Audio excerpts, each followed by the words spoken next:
नमस्कार दोस्तों, मैं राजा सिंह फिर आपके सामने एक नया स्टोरी लेके आया हूँ। जी हाँ, एक नई कहानी।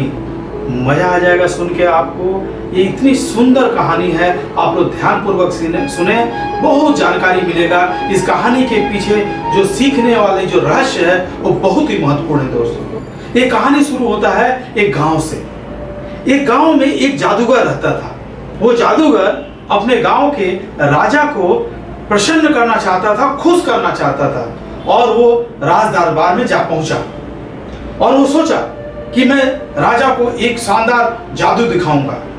और दरबार में, राजा के दरबार में जितने भी लोग थे, जितने भी दरबारी थे, जितने भी वहां उनके राजपाट के सारे मंत्री संतरी सारे लोग पहुंच गए उस जादूगर का जादू देखने के लिए।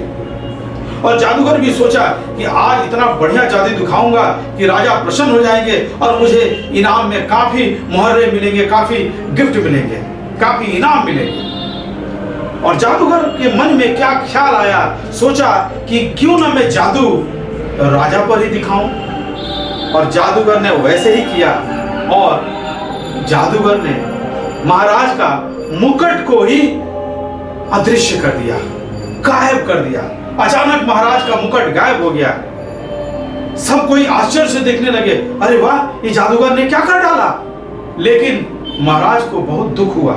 महाराज के दिल में बहुत चोट लगा कि सारे भरे दरबार में ये जादूगर ने मेरा मान सम्मान इज्जत प्रतिष्ठा सब ले लिया, मेरा मुकुट को गायब कर दिया, मेरी इज्जत को बर्बाद कर दिया ये जादूगर। महाराज को ये बहुत बुरा लगा और महाराज ने उस जादूगर को मृत्यु दंड की सजा सुना दी और कह दिया राजा ने, आने वाले एक सप्ताह के बाद इस जादूगर का मृत्यु दंड का मैं घोषणा करता हूं और इसकी मृत्यु दंड मेरे हाथों द्वारा ही होगा। फिर जादूगर को कारागार में, जेल में बंद कर दिया गया। और जादूगर की पत्नी जो है रोज कारागार में, जेल में मिलने के लिए जादूगर से जाती थी और खूब रोती थी, चिल्लाती थी, बिलखती थी दुख के मारे कि मेरे पति का एक सप्ताह के अंदर में मृत्यु होने वाला है। और बहुत रोती थी, बहुत परेशान थी। और दूसरी तरफ जादूगर के चेहरे पे किसी भी तरह का कोई तकलीफ, कोई भय, कोई दुख था ही नहीं। वो एकदम प्रसन्न था। ऐसा मालूम होता था, ऐसा प्रतीत होता था कि उसे कोई मृत्यु दंड का सजा ही नहीं मिला हो। वो खुश था, बिंदास था, उसको कोई परेशानी नहीं था, कोई टेंशन ही नहीं था। और उसकी पत्नी रोज आके रोती थी कि हे मालिक, आप एक सप्ताह के अंदर आपकी मृत्यु होने वाली है।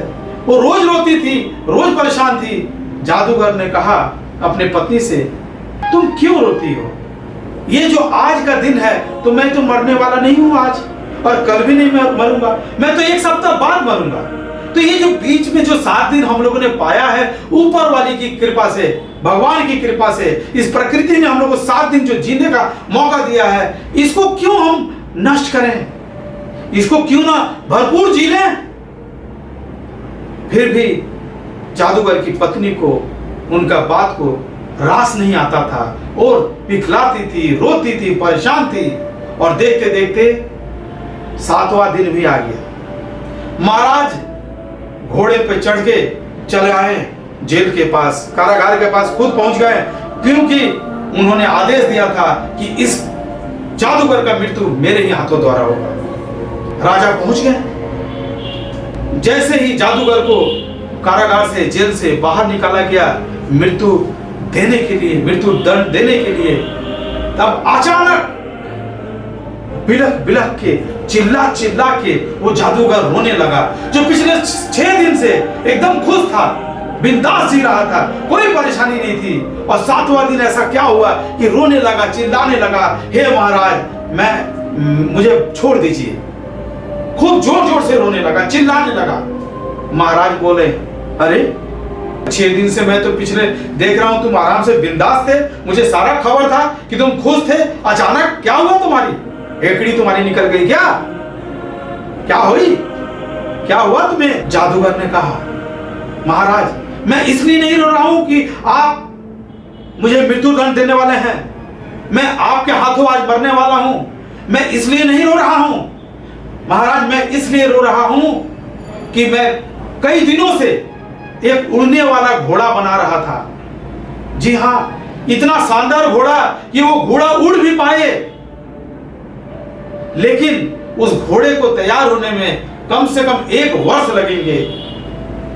जैसे ही जादूगर ने ऐसा बात कहा, महाराज के मन में लालच आ गया। अरे, ऐसा ही घोड़ा बना रहा है जादूगर कि घोड़ा उड़ भी सके। तो महाराज ने कहा, अच्छा। महाराज के मन में आया कि अगर ऐसा घोड़ा मेरे पास हो जाए तो मैं तो काफी राजपाट जीत सकता हूं और कोई भी युद्ध जीत सकता हूं, मुझे तो कोई हरा ही नहीं सकता है।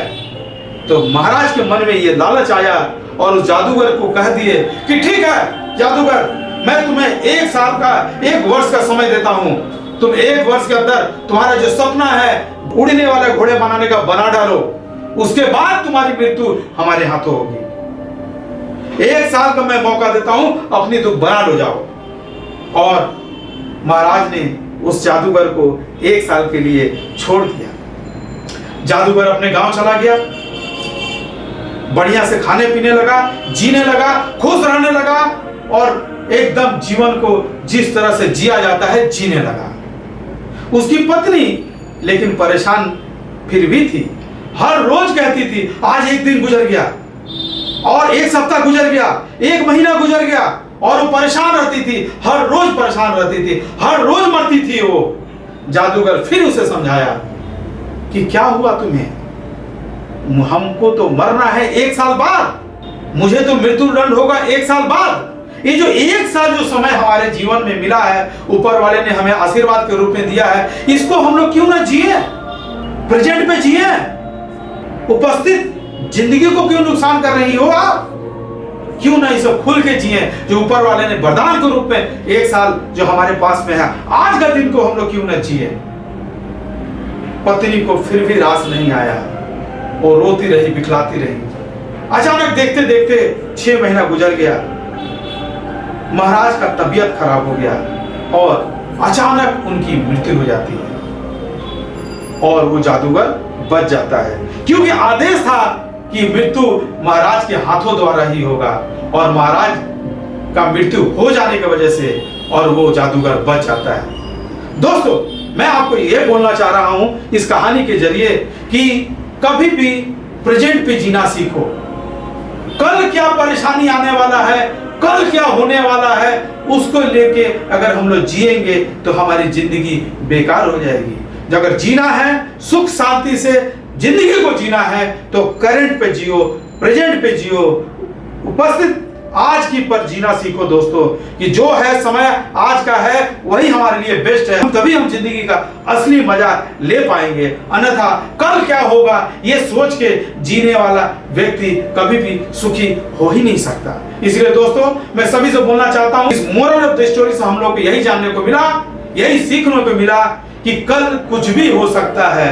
आपका आज का जो खराब परिस्थिति है इससे और बढ़िया भी हो सकता है। बुरा क्यों सोच रहे हो, अच्छा सोचो, हो सकता है कुछ और भी अच्छा ऊपर वाले ने आपके लिए लिख कर रखा है, उन्होंने आपके लिए अच्छा ही सोच कर रखा है। जो होता है अच्छा के लिए होता है, ये सोच के जीवन में आगे बढ़े, कर्म पे लगे रहें, फल का चिंता ना करें, ऊपर वाला ठीक आपके कर्मों के अनुसार फल जरूर देगा। बस आज पर जीना सीखो दोस्त। जिंदगी का अगर असली मजा लेना है तो आज पर जीना सीखो, प्रेजेंट पे जीना सीखो। दोस्तों, इसी तरह से अगर आप लोग और सुंदर सुंदर कहानियां जिससे काफी कुछ जीवन में सीखने को मिले, अगर आप लोग जानना चाहते हैं, देखना चाहते हैं, तो इस वीडियो को जरूर शेयर करें, सब्सक्राइब करें और ज्यादा से ज्यादा लोगों को शेयर भी करें। और मैं हमेशा आप लोगों का सुंदर सुंदर कहानी जिससे आपको जीवन में काफी कुछ सीखने को मिले, मैं देते रहूंगा।